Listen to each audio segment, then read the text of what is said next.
Two of the five patriots we honor today participated in the Battle of White Plains, New York. So today, I would like to briefly talk about that battle and what led up to it. George Washington was able to force British General William Howe and his military force of about 9,000 men out of Boston in March of '76. General Howe went to Halifax, Nova Scotia, and he planned to regroup and return and capture New York City, the second largest city in the colonies next to Philadelphia. While the British were in Halifax, George Washington, with a force of about 18,000 men, did his best to fortify New York City and the area around the city of New York. He established a strong position on Brooklyn Heights and the northern tip of the Manhattan Island and on both sides of the Hudson River. Near the end of June in '76, about 3 months after he had been forced out of Boston, British General William Howe arrived in New York with a land force of about 25,000 men and was supported by a naval force of 30 warships.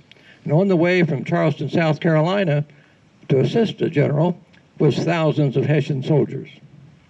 About a week after General Howe's arrival in New York, the Second Continental Congress issued the Declaration of Independence on July the 4th, and 5 days later, on July the 9th, George Washington read the Declaration of Independence to his troops, and a mob of New Yorkers smashed windows of Loyalists in New York and toppled a statue of King George III. Near the end of August, the Americans faced their real first disciplined professional soldiers. Washington's troops put up a good fight, but they were outnumbered, outgunned, and outmaneuvered in the Battle of Long Island, New York. And British General Howe failed to pursue George, which allowed him to regroup and improve his fortification position on Brooklyn Heights. And Washington personally supervised the evacuation of his troops across the East River and was able to hold his position at the northern tip of Manhattan Island. Connecticut schoolmaster Nathan Hale volunteered to serve in New York City as a spy for the Americans, but was captured by the British in late September of '76 and hanged without a trial. His last words were, "I have but one life to lose for my country." A month later, in October of '76, General Howe tried to cut off Washington's chances for escaping from New York by landing troops in Westchester County. General Howe was able to dislodge Washington's army, which retreated to Harlem Heights, where the Americans were outflanked by the British, forcing Washington again to retreat to the village of White Plains. What is called the Battle of White Plains took place on October the 28th, 1776, less than 4 months after the Declaration of Independence was issued. George Washington had about 3,000 troops, while the British had at least 4,000 and possibly as many as 7,000. The small hills, gullies, and stone walls around White Plains gave Washington a good defensive advantage. However, Washington's forces were spread very thin over a line extending 3 miles, which made it difficult to fortify all the high ground.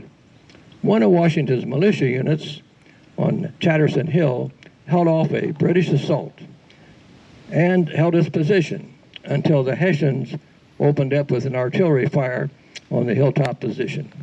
The militia unit then panicked and retreated, which allowed the British to take Chatterton Hill. This exposed Washington's right flank to enemy fire. General Howe brought up 5 batteries of artillery to blast Washington's troops, making it necessary for Washington to abandon White Plains. Washington and his men were able to make a disciplined fighting retreat that allowed Washington and his army to slip away and retreat north into New Jersey. General Howe decided not to follow him, but turned south and went after the remaining American troops in Manhattan. That he accomplished on November the 16th in the Battle of Fort Washington. However, it took 13,000 British troops to do it. About 3 weeks after the Battle of White Plains, Washington decided to abandon the New York region and moved across the Hudson River toward New Jersey. On December the 11th, 1776, Washington crossed the Delaware and moved into Pennsylvania. Record keeping was not very good in those days, but it's estimated the British lost 48 killed and over 180 wounded during the Battle of White Plains. And Washington lost over 50 killed and over 150 wounded. Today, we are here to honor 5 of the many patriots who made our country possible, including Private Cornelius Hurley and Private Francis Jameson, 2 patriots that were with General Washington's army in the Battle of White Plains and participated in Washington's failed attempt to hold New York. Thank you very much.